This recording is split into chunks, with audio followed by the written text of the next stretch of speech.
Recently, I was gifted this Japanese Mega Drive, and its video quality is insane. It's really good, crystal clear. So I decided to record this video so I could share this image quality with you. This is a Japanese Mega Drive, Sega Genesis for those in North America. It was originally purchased by a friend of mine in Japan as a junk console.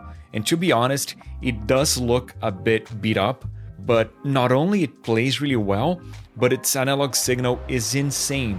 You will see. For the gameplay captures of this video, I've used the following equipment. A SCART cable by GameScare. It's a really well built, super high quality cable. And this one pulls audio from the headphone jack, because that's the only way to get stereo sound out of a Model 1 Mega Drive. A SCART switcher by GameScare.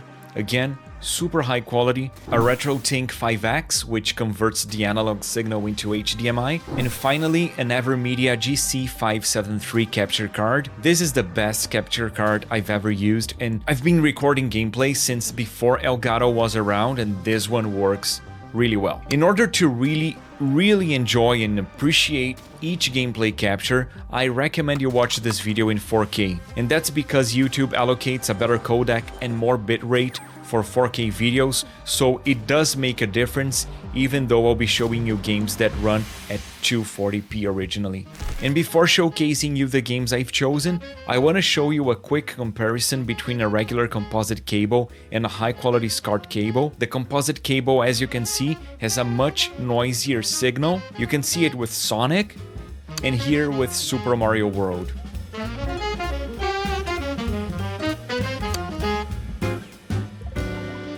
And now, finally, let me show you some games.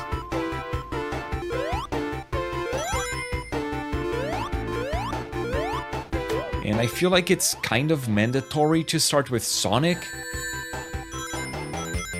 This is an amazing game, it's a masterpiece. This game features really well built stages, and even though Sonic really encourages speed, I feel like it's worth playing this game in a slower pace to really enjoy what each stage has to offer.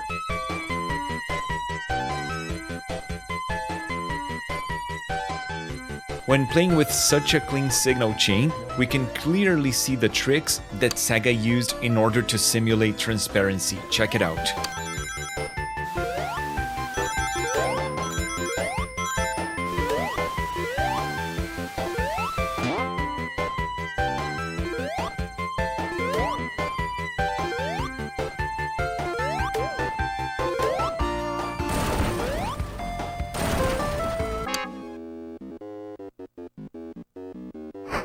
This is one of the first games I've ever played on a Mega Drive. This is Taz Mania, and honestly, it was much better in my memories than in reality.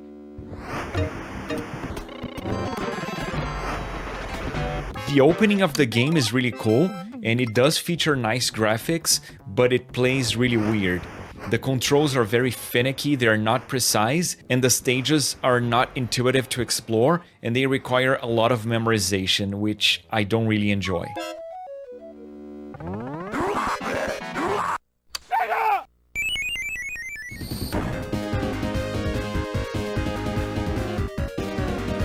Now a game that not many people know about and even less people have actually played. This is Sonic 3D Blast, but not the vanilla version. This is the Director's Cut edition. This is a Sonic 3D Blast hack that was actually developed by the game's original programmer, who decided to bring improvements to the game decades after it was released.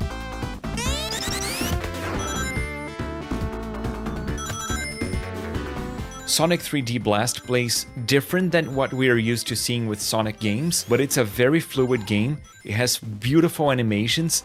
I find the game's perspective a bit weird, but at least the game's camera system works really well, because it can properly position itself according to where we are going, so we can see what's ahead of us.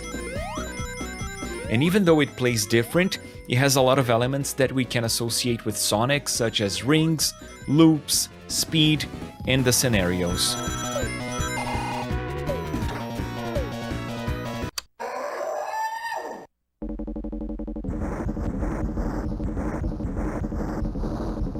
One of the hardest games I've ever played is this one, Chakan.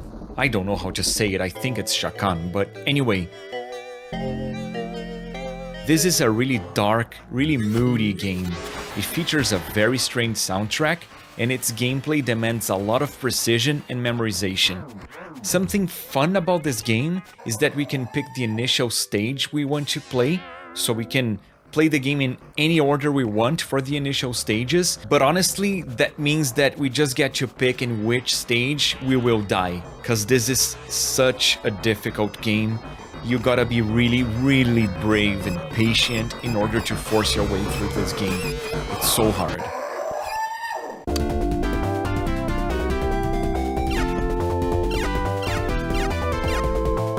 Now a game that very few people had the chance to play on the Mega Drive. This is Mega Man: The Wily Wars. This is a remake of the first 3 Mega Man games. This game was not originally released in North America in a cartridge, it was only available via the Sega channel, but it did have a physical release in Japan and Europe. And it ended up being released in North America via Retrobit a few years ago. In regards to the game itself, I love how it looks. I feel like it's a big upgrade in comparison to the original NES games in terms of graphics, but it plays a bit weird. The Buster doesn't fire as fast as it used to in the NES games, Mega Man occupies more screen space, and the game suffers a lot with slowdown. Still an interesting version of the first 3 Mega Man games.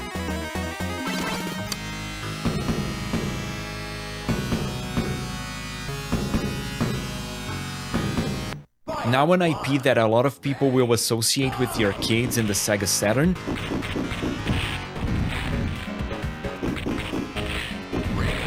But that actually showed up in the Mega Drive and even the Master System. So this is Virtua Fighter 2 for the Mega Drive, and it plays surprisingly well. Basically, this is just 2D Virtua Fighter, and taking away the 3D aspect of the game of course makes the experience much simpler, but still it's a very fun game to play, and it looks really well in my opinion.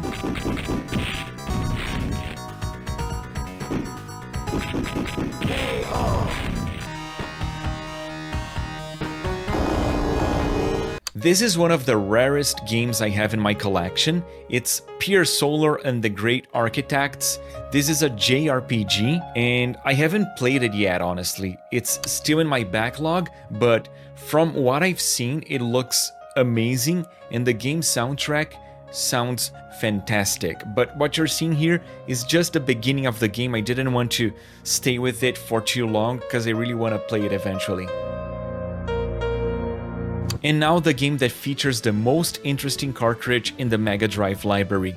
This is Sonic & Knuckles, which has the lock-on technology. What this cartridge allowed us to do is insert another cartridge into it. What you're seeing here is the pure version of Sonic & Knuckles, but I'll dive deeper into the possibilities of this cartridge in a future episode, because I'll be showcasing for you the JVC X'Eye. It's a rare Sega Genesis model that had a built-in Sega CD.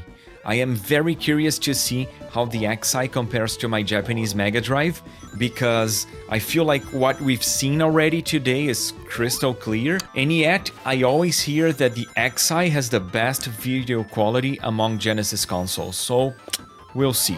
Please consider subscribing to the channel for future videos like this, and make sure to watch my episode about the Super Nintendo. I'm sure you will like it. Thank you.